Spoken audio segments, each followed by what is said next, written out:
Doing right. All right. Okay, we're on? Sorry, yes. All right. Good morning. This is case D-388-292, Dodds versus Dodds. Set today for plaintiff's motion for sole physical of Ethan and Nixon for child interviews, to suspend visitation for a psychological evaluation at mom's cost, and to hold mom in contempt of court for fees and costs. Mom has an opposition to that motion and a counter motion to find dad in contempt, requesting sanctions and for award of fees and costs. Counsel, kindly your appearances for the record. Good morning, Your Honor. Amber Robinson, bar number 10731, on behalf of Plaintiff Eric Dodds, who's present. Good morning and welcome. Good morning, Your Honor. Ann Colbert, bar number 8144, on behalf of the defendant, Jennifer Dodds, who's also present. Good morning and welcome. If you'll remain standing and raise your right hands, the clerk will swear you in, then you can sit down. And Amber, you can begin your argument after that. Do you and each of you solemnly swear the testimony you are about to give in this action shall be the truth, the whole truth, and nothing but the truth, so help you God? I do. I do. You may be seated. Whenever you're ready, and if you have any stipulations, I know you'll tell me. No stipulations, Your Honor. What brought on this most recent motion, we were just in front of Your Honor in June, and we conceded primary custody to Mother and Michaela. Over the course of the summer, between end of June and beginning of August, Jen had exercised some visitation time, and in that short time period that she had some vacation time, which was, 10 to 14 days, a lot of crazy stuff happened during that time frame. And we go into some of it in our motion where we ask for contempt and for the reasons we're asking for sole physical custody. The main reason that we're asking for sole physical custody is because Jen took Nixon to, first she took him to urgent care. And I provided these documents as a supplemental exhibit to both, and I faxed Your Honor and opposing counsel, of those records where she took him to an emergency visit on Saturday, August 2nd. Mom states in her opposition that, those records will show that the doctors there had some concerns about Nixon. What those records show, and I provided them to Your Honor, is there wasn't any concern. It was Mom trying to get him admitted. And if Your Honor notices the time frame on those medical records, she was there at 1 p.m. in the afternoon. She does not have any legal custody to be doing this, Your Honor. Did it anyway. No notification to Dad. A span of 7 to 9 hours goes by. She then decides to go to Seven Hills Behavioral Institute and has him admitted there. She doesn't email him, does not contact Eric until after everything happened at Seven Hills at 10:45 at night. My client finds out about it Sunday morning, immediately tries to get Nixon released from Seven Hills. They won't do anything that day. I called them first thing on Monday morning, and I think whatever I said kind of rattled them, and they released Nixon immediately. But I provided that medical report, which was everything that my client, he requested the medical records from Seven Hills. What we provided in our motion was everything that they gave him back. So there wasn't anything that we were omitting from the record. Some other things that happened this summer that we are asking for contempt sanctions for and for relief from is the fact that she took the kids out of state without any kind of itinerary to Eric. She told him that we're going camping, doesn't provide any addresses or phone numbers ahead of time, rental car information. She said the entire family is going camping, and then come to find out after the fact that Grandma, her mother, and Michaela and Nixon went and stayed in a cabin in the woods while Mom and Ethan went to some Hollywood tryout. We're still not even really sure what that is. But she had him audition for something. Again, no notification to Eric. There's other poor decision-making skills going on in Mother's household. We were just in front of Your Honor, I believe it was June 19th. Your Honor reiterates, do not leave the kids home alone with Michaela. She does so continuously, and when Eric finds out about that, that's when she tells Eric that, or she tells the kids, you're no longer able to bring over any computers or electronic equipment to my house. What had happened was she has wanted that electronic equipment over at her house because just the finances aren't the same in each household, and she wants the kids to be able to enjoy those things. But she found out that Dad was communicating with them, and Ethan was the one that told Dad, Michaela, Mom's leaving us home alone, and so that's when that all stopped. Another incident that we were concerned about, Your Honor, is on July 4th. She takes the kids over to a friend's house. They have 3 cats. Ethan has severe, severe asthma. He's not feeling well. He's telling Mom that he wants to go. Both boys are uncomfortable. I forget which child it was, but one of them slept with the other boy that was about the same age as them, and he was giving him wedgies and kissing him on his forehead or his cheek, just making the child feel really uncomfortable. And even though they express that they want to leave, she still keeps them there at the friend's house. Obviously, there have been she's taken them to the doctors multiple occasions. She complains in her motion that she doesn't know what these medical costs are about. They're for medical appointments that she is taking them to in violation of the court order.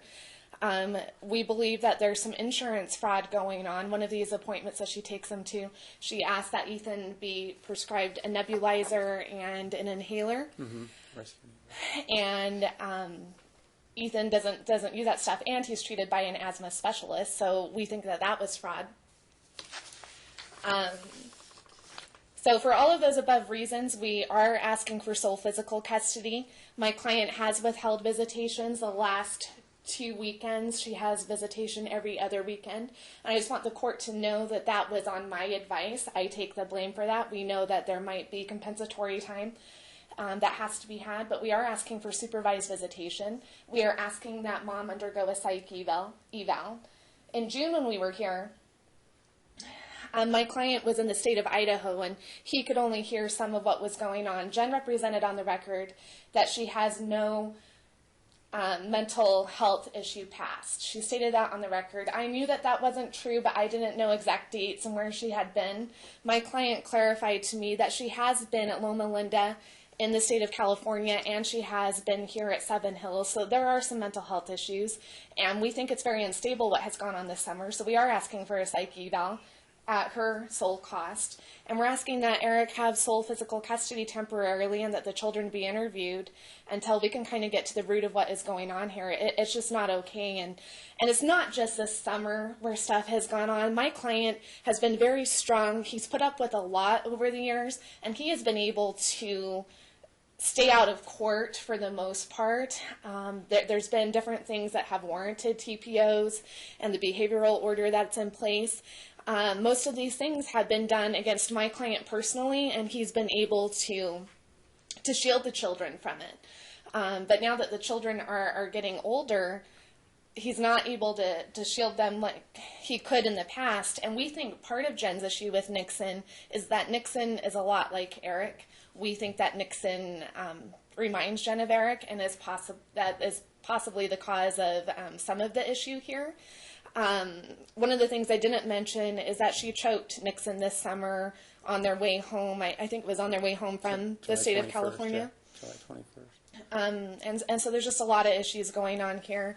And lastly, we are requesting our attorney's fees and costs. And I would like to note for the record that this was a late opposition filed and counter motion filed. So I think that anything that they argue counter motion wise should not be heard today. Thank you. Anne? Yeah, Your Honor. Well, obviously I'm to the due process issue, because I would either enlarge the time or I want to hear it today. So your thoughts on that are? Well, my thoughts on this is this was on an order shortening time, so obviously I was just recently retained and had to get something on file in this case, or you would have heard it orally anyway, so. True. If you need more time to argue, I'll give you more time to argue, but I want to be able to put something in motion today, so can you waive due process on that so that I can hear everybody's side? We'll waive, Your Honor. Thank you. Go ahead. All right, well, I guess the first thing that I would mention, obviously, which is an obvious statement, Your Honors, is I just got on this case. And the first thing that jumps out at me is when Ms. Robinson says Eric has tried his best to stay out of court. When I'm looking at the Register of Actions, I don't see that, Your Honor. This case is a mess, and this case has been a mess, and just the fact that you had to impose an order that either side would have to request permission to file a motion just demonstrates what a mess this case is. So having said that, I think that's a misstatement to the court. As you can see from our opposition and counter motion, both parties appear to not be co-parenting and cooperating with each other, and I think that's obvious from the past as well as the present. we've attached paperwork to our opposition which shows that Eric should be found in contempt as well. If you see that he's shooting emails to everybody talking about Jen and she's crazy and what's going on and disparaging her. That is in direct violation of the behavior order, Your Honor, and there's no way that he gets around that one. They're making allegations about Jennifer taking Nixon to UMC. He's the one that said, take him to UMC. He was going there for a rash. That was in July. She was waiting to see if the rash went away. She took him for the follow-up in August. And that's when he went out of control. They would not deal with that at UMC. She then took him to Seven Hills. Now, admittedly, and I admitted it in the opposition, she should have called him. That is correct. And we can't really dispute that. She should have called him. She waited until she got home that evening and emailed him. But she did not seek to admit him to Seven Hills. Seven Hills admitted him. The child was out of control. They have not produced all of the paperwork from Seven Hills. We don't have it.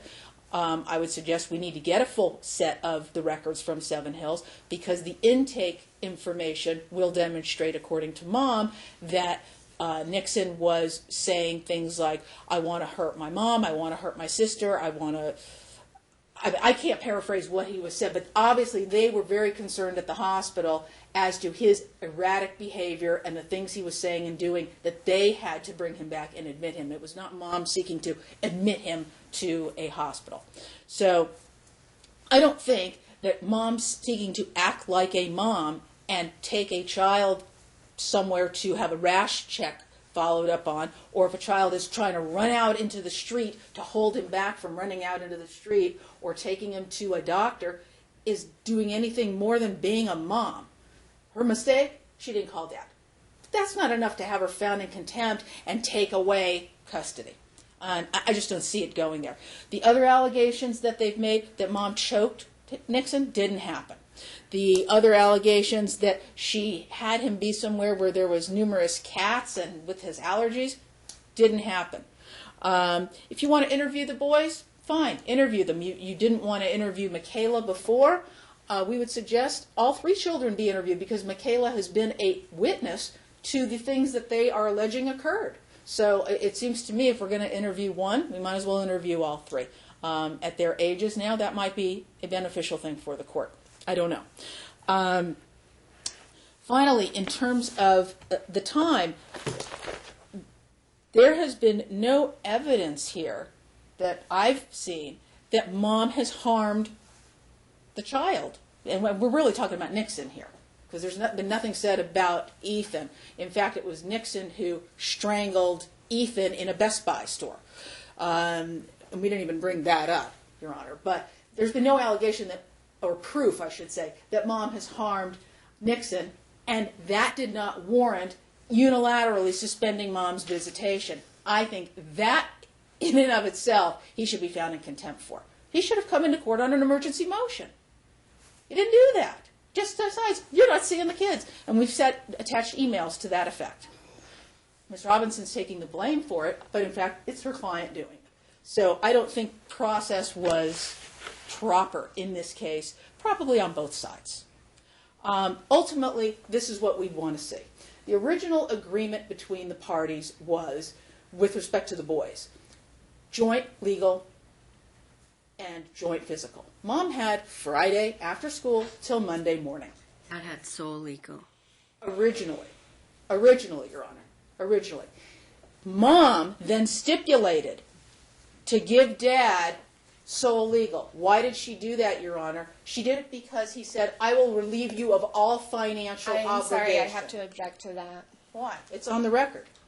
That's not what it says in there, Your Honor, and counsel's trying to state things from settlement discussions. You're looking at the one that was filed August 21, right? She's looking at the one November 2013. Yeah. The current one is August 20. Oh, you're going back prior to the... Okay, correct, Your Honor. I'm listening. I'm going back, okay? So he agreed you don't have to pay for health care, you don't have to pay for copays, you don't have to pay child support, you don't have to pay for arrears, you don't have to pay all these things if you give me sole legal. She agreed to that. Fast forward, but she still had her timeshare.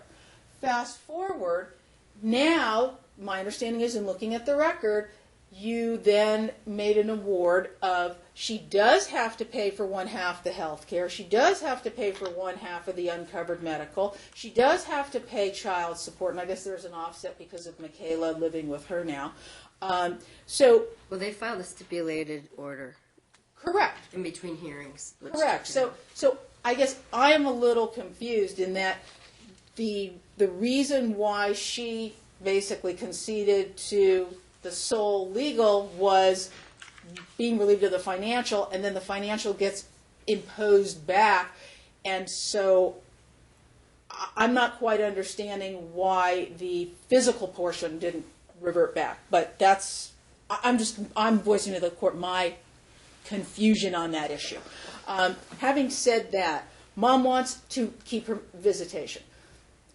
Whether it's the last orders visitation, which I believe is Saturday to Monday morning, although what Mom would prefer would be the Friday after school till Monday morning that she originally had. But I don't see any basis here for suspending her visitation or having supervised visitation. What I do see is these children need to get to counseling. There was a counseling appointment set up. Dad was a no-show. We attached a copy of that to our opposition as well. He's fully aware that there are issues here, especially with Nixon, and an issue with Nixon and Mom. Okay, there's a problem. Therapy was set up. He didn't show up. Why? No explanation for that. So I think the end result is he's violated the behavior order. She technically violated the sole legal custody order by not calling him. Okay, but he did allow her to take the child to UMC. So I don't know how you can say on the one hand, go ahead and take the child, and then the next step is, oh, well, now you're wrong. You should be found in contempt for taking the child. I think he's kind of talking out of both sides of his mouth there. There's no evidence of harm. You want to interview the children, do that. There's no evidence of psychological problems. You want to go back years and years and years. We're not doing that. We're going from the last custody order. If he wants a psychological eval of Mom, fine, let him pay for it. I don't think it's necessary at all. But if he wants it, let him pay for it. In terms of attorney's fees, quite honestly, Your Honor, I don't know, based upon my reading of their motion and our opposition, I don't know that there's a prevailing party in this case, or there should be in either case, because both parties are coming to court kind of with some unclean hands. But nonetheless, the problem is that he keeps filing and filing and filing. Mom doesn't have the money to fight these things. She had to borrow money from her mother in order to hire me. So we would ask for fees just if you find at all in favor of any of my argument, because she can't afford to keep doing this. She just can't, Your Honor. Final point, if she was so crazy or so incapable of taking care of her children, why did he agree that she should have primary physical custody of Michaela? It makes no sense. It's just contradictory. So that's our position, Your Honor, and we would ask that her visitation be reinstated and she gets compensatory time. Thank you. Thanks. Your Honor, in regards to Michaela, just our final point, the reason we conceded that issue, she's a 17-year-old, she's a senior in high school. Things have been very acrimonious between Dad and Michaela. We just knew that why battle this out a year on Michaela when she's graduating anyway and she's technically an adult. In regards to what Jen's visitation was and what they want to go back to, Your Honor has been on the case the entire time that since it's been filed. I know that you have hundreds, thousands of cases. So just to remind the court and to remind opposing counsel, Eric has had sole physical custody of the kids since 2008. In 2009, it was established supervised visitations for Jennifer. And then I don't think we go back to court until March 2012, and I believe that was on Jen's motion, and I wasn't here at that time, but what the court ordered was a temporary order that Mom should have Fridays through Mondays and left primary physical custody with Dad. We then end up settling outside of court, and I believe our stipulation and order was filed in July 2012, still keeping primary physical custody with Dad. Mom's visitations were every other weekend, Saturday 10 a.m. to Sunday at 7 p.m., and it's been that way ever since. And so That's why I got confused, because the last order, when I spoke, was after a hearing, just to correct the record. In the prior one, things got taken off because you got everything resolved. right. So Mom only exercised, and I don't even know if she exercised all those visitations, but that was for a period of 2 or 3 months, and we have a history of 8 years. Is it 8 years? 6 years, 7 years. Mom has left all parental responsibility to Dad. He's been responsible for their sole physical care. In regards to what they're saying about the intake, of what we would find out from the intake, I'm assuming that's what Jen filled out about Nixon. But if the court looks at what we had attached to our motion, was the doctor's thoughts, was that Nixon presents himself as normal and congruent. Jen doesn't have any witnesses that would say Nixon ran out into the middle of the street on a busy street of Charleston. Ethan was present for all of that. He states that this never occurred.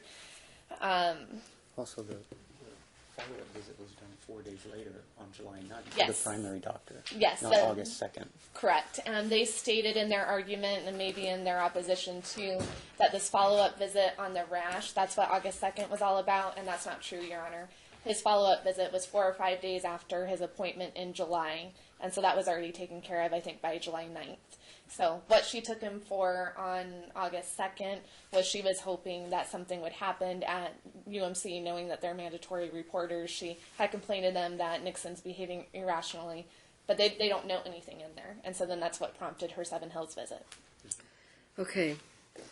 I just really need to find out what's going on with this family, because I just keep seeing the case, and the boys seem to be acting out. At least when they're with Mom, they seem to be acting out. Michaela, has she been visiting you ever since she has teenage discretion? That's another concern. Let me just say this.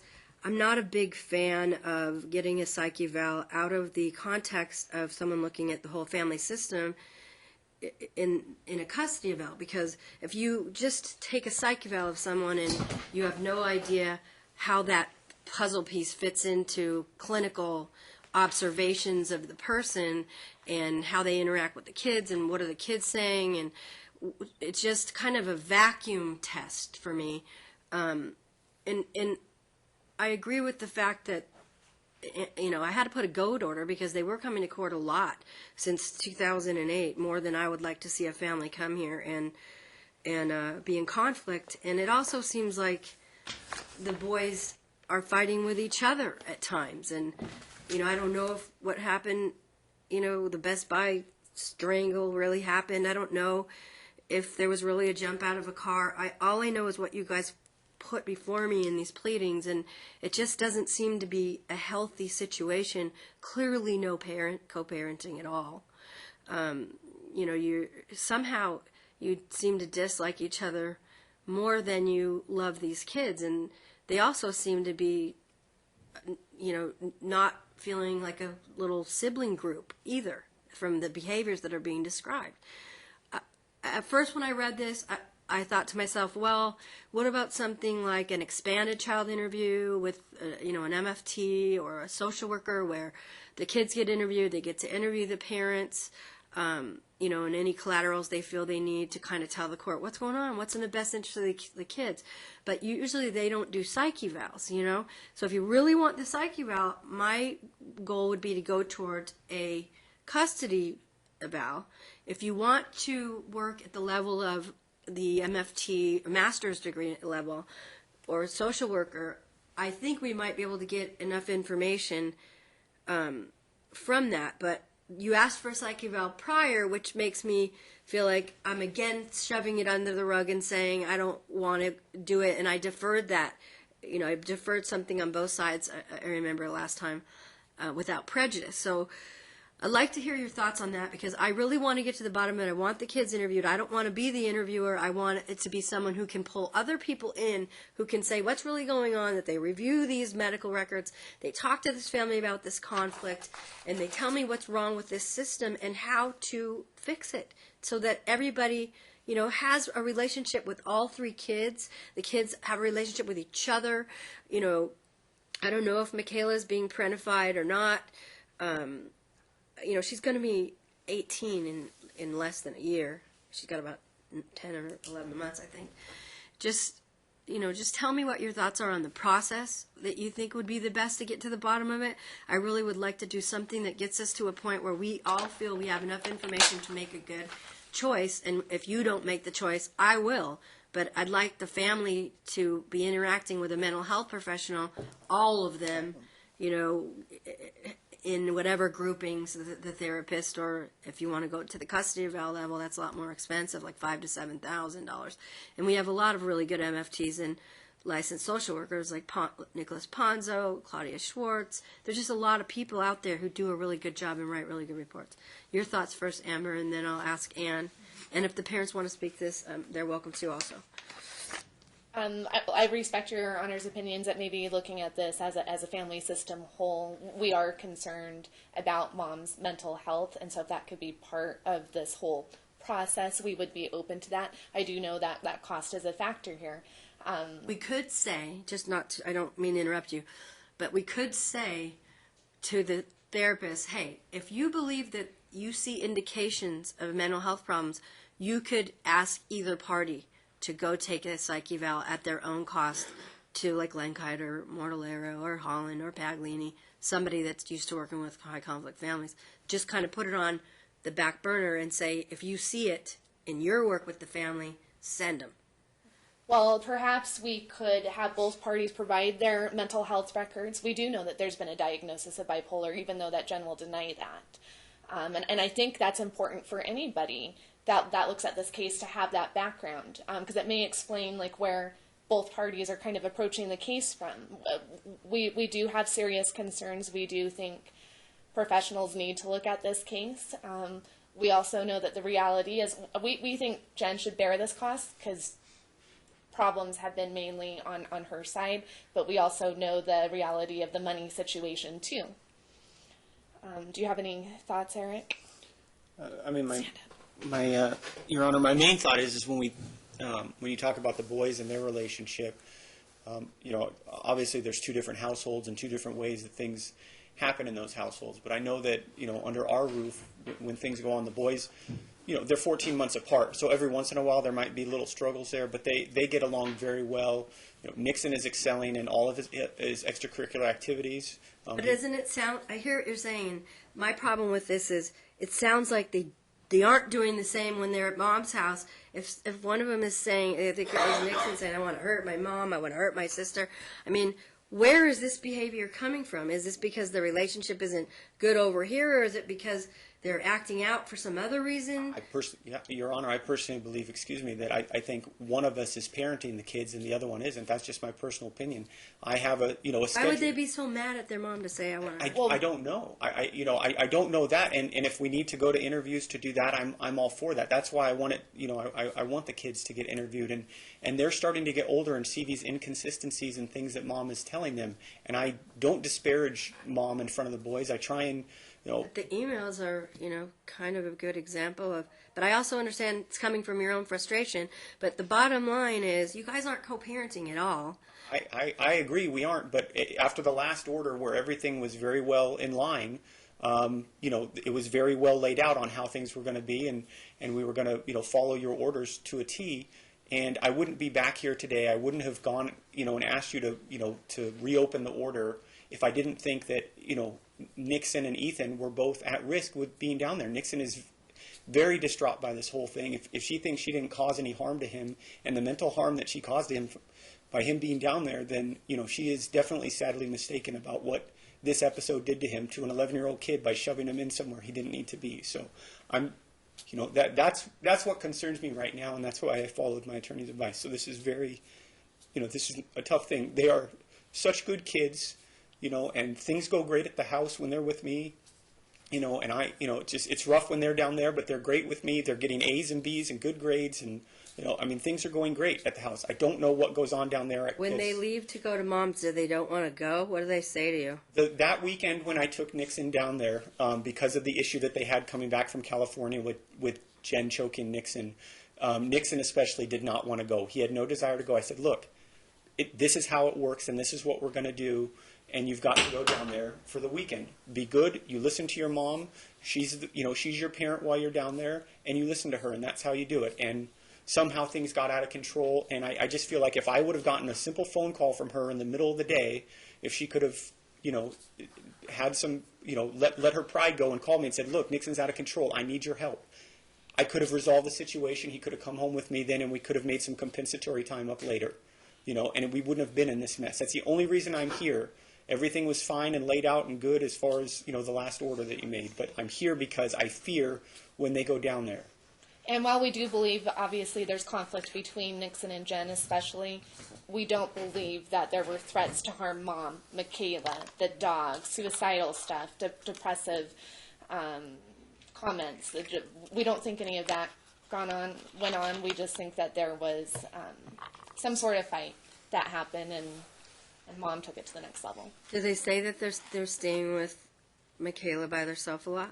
Yeah, they mentioned that they have done that. Even after from June 19th to August 2nd, 10 to 14 days they were with Mom. 7 of those days they were in California with Grandma. And, of those days that were there, I had a phone call with Ethan in the morning. He said, how's your day going? And he said, this, that, and, Mom left to go get a notary signature and left us with Kayla. And I said, okay. And Jen was right there. She watches over them. They tell me she watches over them while they're on the phone. I instantly, after that, she can obviously use her email really well in that situation, because I instantly got an email after that saying, just wanted to clarify the boys weren't left alone. Why would you say you guys are so mad at each other? Just let me digress for a second on that. Yeah, I mean, definitely. You and Mom. Yeah, no, I understand your question, Your Honor. Definitely in the past, I would say there was lots of volatility. Even in our relationship when things were going well, there's that. A lot of conflict. Conflict and just maybe you could say competitiveness. It seems like there was all this one-upness, but I've moved on. Do you think you guys still stay connected through conflict, though? No. I have chaotic stuff is still happening. I see it in my court all the time. Well, yeah, but I mean, from June 19th, especially now, and I've moved on. I'm remarried. I just got remarried at the end of August. I haven't, that whole relationship. I could care what she does on her own time and all that. I don't care about anymore. I want to live my life with the boys when I have them, with my wife, and move on. And I moved on. So there is none of that there anymore. Maybe you could say a few years ago, yes, there's been some maturity that's happened in my life. Any of that I don't care about. As far as the email you're referencing, I have a relationship with that person as well that I sent the email to. And I was told by Jen's mom to email that person in case of emergency. That's why I sent that email on August 2nd to her, trying to get help from all the family. And that person lives with her mother, right? Lives with her mother. So that's what I was told to do, is email that person to let them know, hey, there's an emergency. She emailed me back a month later, and that's when I said, hey, the timing of this is strange. Why are you emailing this to me now? This is why I sent it to you. So that email's not like the conversation she had with my neighbor before the last court, where she's disparaging me at my neighbor for 4 hours on the phone, and my neighbor had to email her back and say, look. That's not good too. Okay. So. Okay, thank you. And, Sorry. And Mom. I don't know anything about the neighbor. Okay. To go back to your original question as to what you would want to see happen, Your Honor, I would agree with you. I mean, we have to, obviously, something needs to be fixed here. You don't have a lot of money. And she doesn't have any money. So the suggestion that you were making about MFT and Expanded child yes, area. right. I think that's more appropriate in this case. And to make the suggestion of if that therapist sees any issues with either party, I mean, let's keep it an even playing field here, then fine, they can make their recommendations, whether it's to the court or to the parties. I think if it were to be a recommendation directly to the party, though, and they says, oh, go see someone, she's not going to have the money to go pay for a psych eval of It'd be herself or probably the other between party. $300 and $750 or something like that to get it done. Well, whatever anything costs is going to be a struggle for her to pay for. But I'll leave it for you to make that decision and that order. We will abide by whatever you suggest. I will want to mention just a couple things, though. Michaela does go to a therapist. The therapist wanted both parents to be present at a therapy session. Eric did show up. The therapist suggested, because Michaela is missing her brothers, missing the bonding with the brothers. I mean, even if they weren't getting along, she's missing seeing them. The therapist asked for him to contact Michaela to meet the siblings at the park. He never did it, never followed up. So this whole argument of, I want to do what, get these children back on track, and I don't understand what the problem is. I'm not sure that is, I'm sure maybe he's being truthful to the court and saying, I don't know what the problem is, but I think that there's problems on both sides getting to the bottom of this. Mom seems to think, and again, this is just giving the court some information, Mom seems to think that these problems really started escalating with the boys, and more so Nixon, when Michaela moved out of Dad's and moved in with Mom.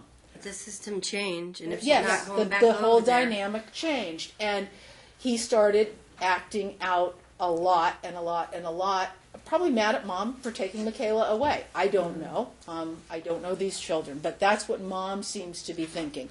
And she has seen her son get very volatile, very angry, throwing rocks, kicking her car, they were on the I-15, picking up a bottle and throwing it.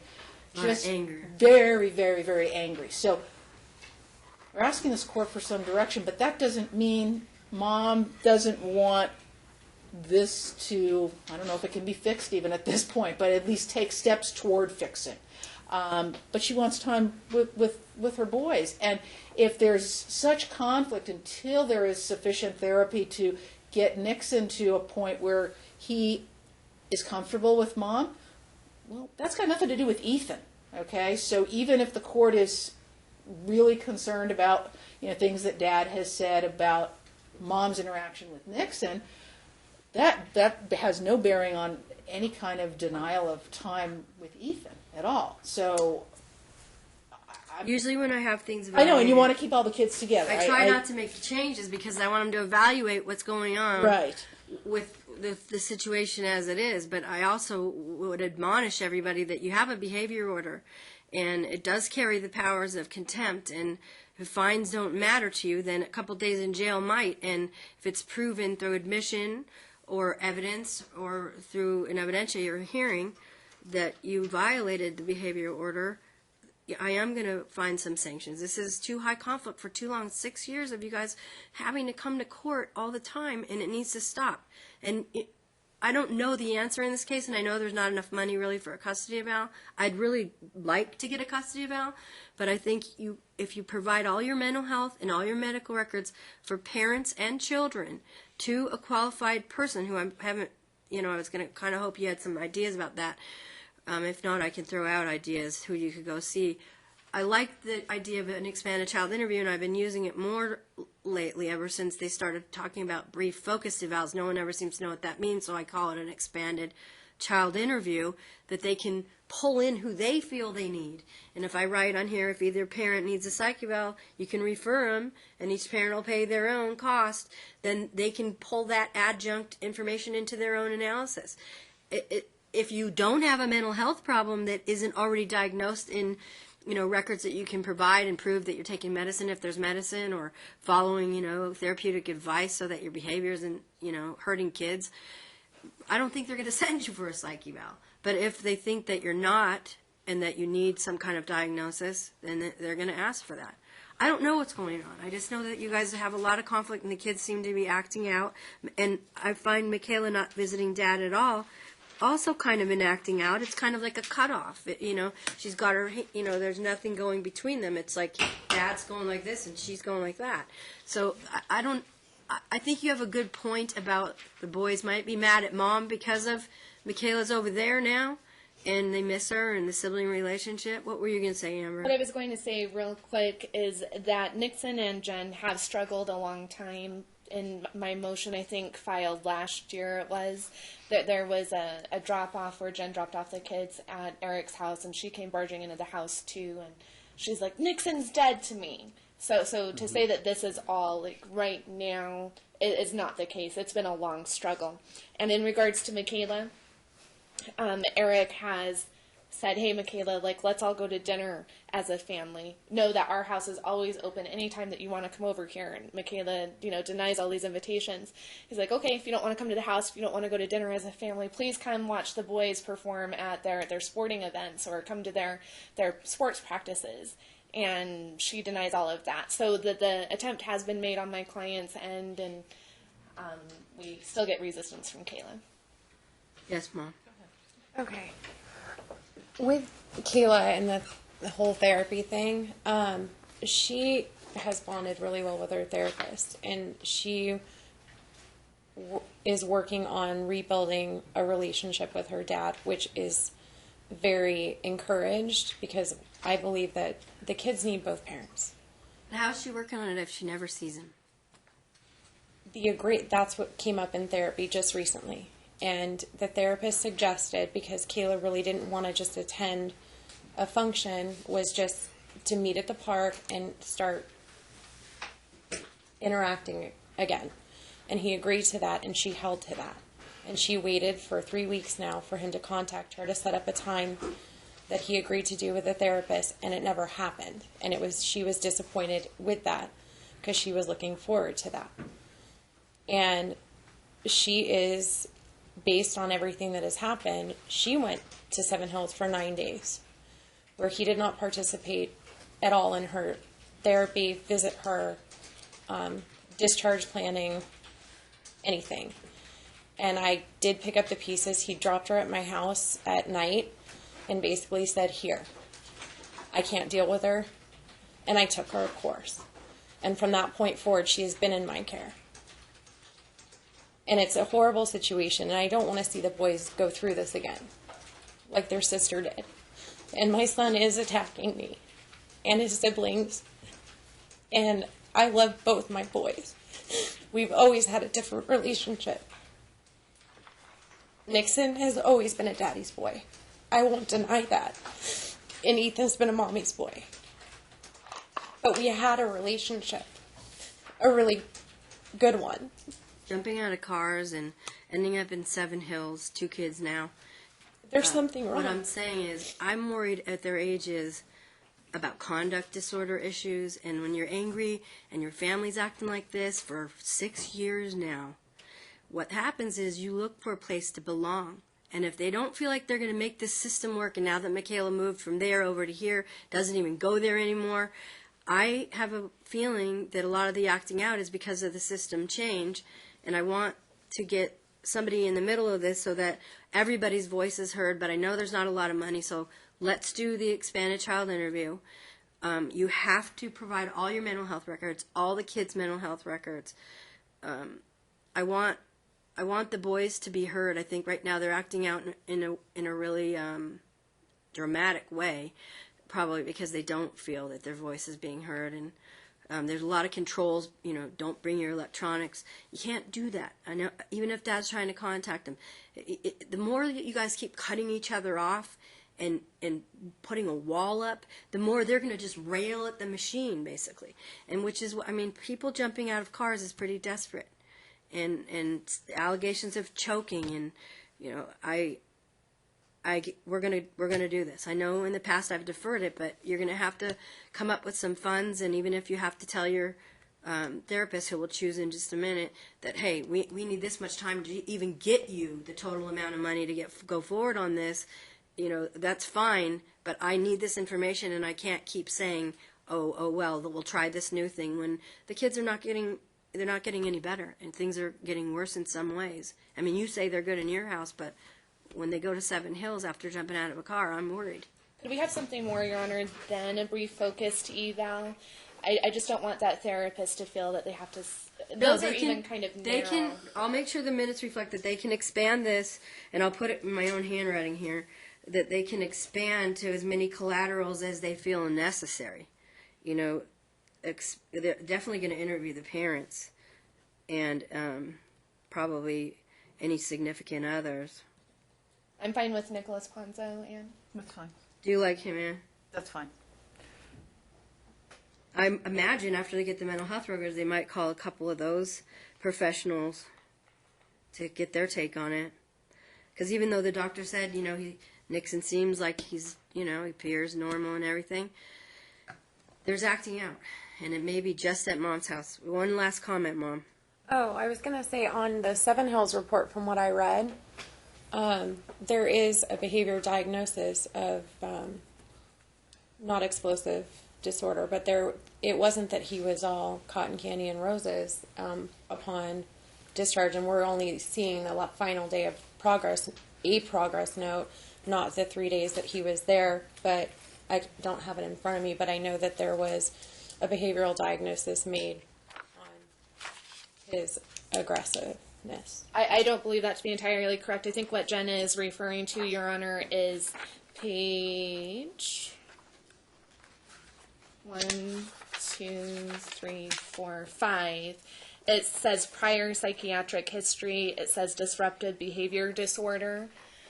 We would think that that was because of what mom told them, not because they actually had any mental health history, because Nixon doesn't have any prior mental Regardless, health Your problems. Honor, I think that Dad's got sole legal now, so whether it's serve a subpoena or he goes and he gets we need a complete set of the records from the custodian of records at Seven Hills. Yeah, I want you to provide all the mental health and medical records for parents and kids.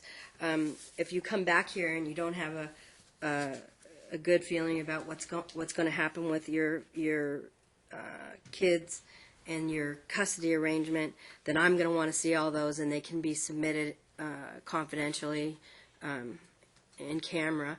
Just note what case it is on the envelope, and we'll just put it in a confidential file. And both sides have the right to look at those records. So if you haven't seen the other side's records, you can make an appointment with my department and come and read them. I want you to kind of let your pride go right now, because these kids, they're crying out for something. They're definitely crying out, and we're going to get to the bottom of it, and everybody's going to have to take responsibility for their part in it, whatever it is. And I'm not going to even try to identify it right now, because it's such a systemic mess in my view. We're going to have a return date on January 6th at 10:30. Check your calendars. I'm not going to change anything right now with regard to the schedule, because I'm going to ask that you get in touch with Nicholas Ponzo before you leave this courthouse and find out what he thinks it might cost. What kind of time does he have? Can he at least get the kids in ASAP so that he can see what's going on with them? He can make interim recommendations regarding the schedule or contact.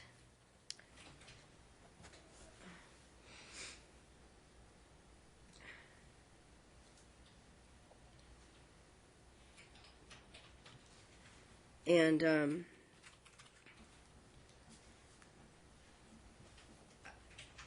are you encouraging Michaela to go to Dad's, Mom, or are you just leaving it up to her? No, I've encouraged her to establish whatever relationship she would like, and that was my second thing that I wanted to add from therapy. When he was in the therapist's office, and the therapist trying to work cohesively to get some type of park visitation going,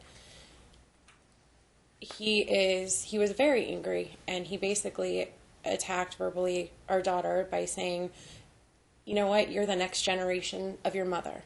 Okay. And putting her down, More and more stuff. Okay. It was all these requests that you have, things like fees and compensatory time, and the psych eval we took care of by giving it the option to the therapist.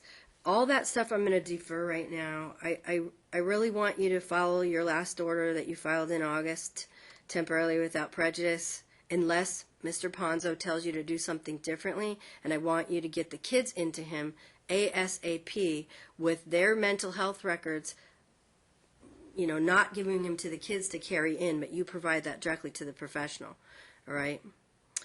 I know that you want me to give you more relief right now, but I don't want to, because in the past when I have given these piecemeal relief, plans, it hasn't worked out, and I really want a mental health professional's view on this. And I know you don't have a lot of money, and I know that you're the one complaining about Mom, but you have way more money than her, so I'm making a 25%, 75% responsibility temporarily without prejudice based on, you're like a little over $1,000 a month, and he's, a little over $5,000 a month. You don't have a lot of money, so there's not enough money for a psych eval, and I'm hoping that if you bring all this information to them and they have to read more and maybe not have to talk to as many people if the records are explanatory, that it'll be less money than a psych eval because of the way that we've set it up. But that's obviously without prejudice to the outcome. And does that date work for you guys that we chose to come back? Yes, Your Honor.